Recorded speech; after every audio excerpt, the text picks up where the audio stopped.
یہ ڈونلڈ لو کا تو میں کبھی فین نہیں رہا، لیکن ویسے اس نے کل کانگریشنل ہیئرنگ میں منجی سے ہی ٹھوک دی ہے اس حکومت نے، وہاں پہ تحریک انصاف کے کینڈیڈیٹ کے حق میں فیصلہ دیا ہوا ہے۔ ایگزیکٹلی اس سے بھی بہتر کیس یہ ہے کیونکہ اس میں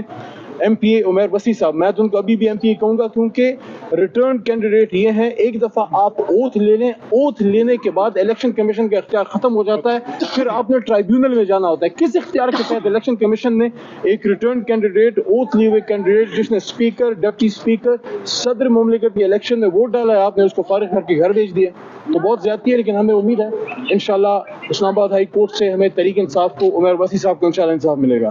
اچھا، علی محمد خان صاحب، یہ تاثر دیا جا رہا ہے کہ اپوزیشن حکومت جو ہے وہ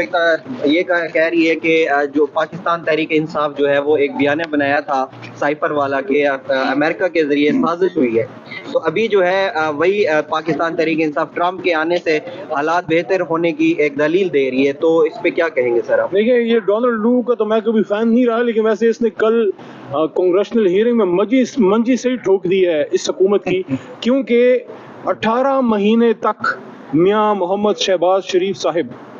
ایکس وزیر اعظم پاکستان، جو 47 کے ذریعے فارم 47 کے وزیر اعظم ہیں، لیکن پی ڈی ایم 1 میں یہ 18 مہینے تک یہ کہتے رہے نا کہ کوئی سائفر نہیں ہے، کوئی سائفر نہیں ہے۔ تو اگر سائفر نہیں ہے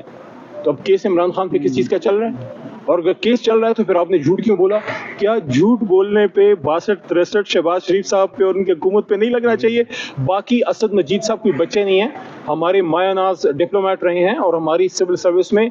جہاں وہ لوگ بھی ہیں جنہوں نے عمیر وسیع صاحب جیسے جیتے ہوئے لوگوں کے ساتھ یہ ڈرامے بازیاں کی ہیں، تو وہاں کچھ آنریبل لوگ آج بھی موجود ہیں۔ اسد مجید صاحب نے، میں سمجھتا ہوں ہمیں اپریشیٹ کرنا چاہیے، میں زندگی میں کبھی اسد مجید صاحب سے نہیں ملا، نہ ان کو میں جانتا ہوں، لیکن اس پہ اپریشیٹ کرتا ہوں کہ کتنا پریشر ان پہ پڑا ہوگا جب عمران خان کی حکومت رات کے 12 بجے ختم کی گئی، اور بین الاقوامی مداخلت پہ اور نیشنل سیکیورٹی کمیٹی نے عمران خان صاحب کے نیچے جب وزیر اعظم تھے یہ اعلامیہ جاری کیا کہ بلیٹنٹ انٹرفیرنس ہوئی ہے، کھلم کھلا مداخلت ہوئی ہے، تو اس کی توثیق شہباز شریف صاحب جب وزیر اعظم تھے اس نیشنل سیکیورٹی کمیٹی نے بھی کی۔ اب آپ سوچئے کہ اسد مجید صاحب پہ، شہباز شریف صاحب کی وزارت عظمیٰ میں کتنا پریشر پڑا ہوگا اس بیوروکریٹ پہ، اس ڈپلومیٹ پہ۔ تو اگر انہوں نے یہ بات کی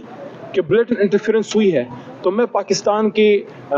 حکومت سے، ارباب اقتدار سے ایک سوال پوچھنے کی جسارت کر سکتا ہوں،